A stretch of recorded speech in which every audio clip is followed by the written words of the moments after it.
Assalomu alaykum, hurmatli talabalar. Demak, texnologiya ta'limi va uni o'qitish metodikasi fanidan ikkinchi modulimiz, ya'ni o'sha metodik qismidan birinchi mavzumiz texnologiya darslarida STEM ta'lim texnologiyasi bugungi mavzuyimiz. Demak, bugungi mavzuyimiz 4 ta reja asosida olib boriladi. Birinchi rejamiz STEM ta'lim texnologiyasining mazmun mohiyati. İkinci rejamiz boshlang'ich sinflarda STEM ta'limga o'rgatishni tashkil etish shakllari. Keyingi rejamiz esa STEM ta'lim texnologiyasini boshlang'ich ta'limda qo'llash bo'yicha xorijiy tajribalardan o'rganish va 4-chi rejamiz texnologiya fanini o'rgatishda ish turlarining mazmuni. Bugungi shu reja asosida mavzumizni yoritamiz.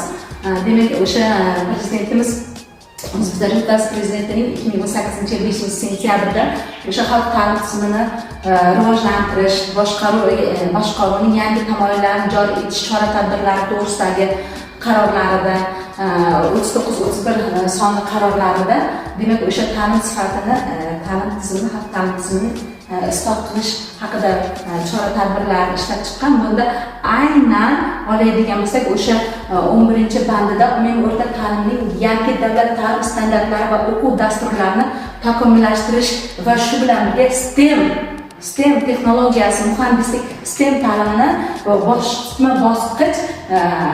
bosqichma-bosqich amaliyotda joriy etishni belgilab qo'ydi. Bunda o'sha xorijiy dasturlaridan o'sha kiritilgan STEM dasturini, o'sha STEM dasturining topshiriqlarini o'sha O'zbekistonning yangi avlod dasturlariga, darsliklariga kiritishi vazifa qilib yuklantirib qo'yilgan.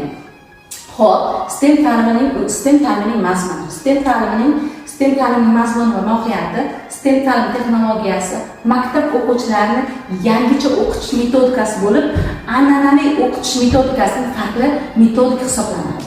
Bunda STEM ta'limi, STEM o'quvchilari bir vaqtning o'zida, bunda STEM o'quvchilari ya'ni bir vaqtning o'zida 5 ta fanni qamrab oladi. Bular qaysilar? Bular tabiiy fan, texnologiya, muhandislik, tasviriy san'at, matematika. Demak, STEM fan bo'yicha emas, yana shuni aytib o'tishimiz kerak-ku, STEM fanlar bo'yicha emas, o'sha balki mavzular bo'yicha, o'sha fanlarning mavzularini qamrab olish bo'yicha integratsiyalashgan o'quv tizimidir. Demak, mavzularini biz o'sha dars jarayonida integratsiyalashgan holda darslarni tashkil qilamiz.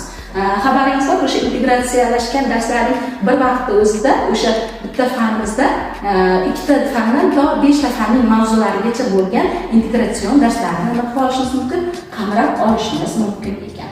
Hop, STEM qisqartmasi tuzilishini ko'rib chiqadigan bo'lsak, bunda o'sha har biriga qisqacha to'xtalib o'tadigan bo'lsak, demak, tabiiy fan. Birinchisi tabiiy fan deb yuqorida aytib o'tdik.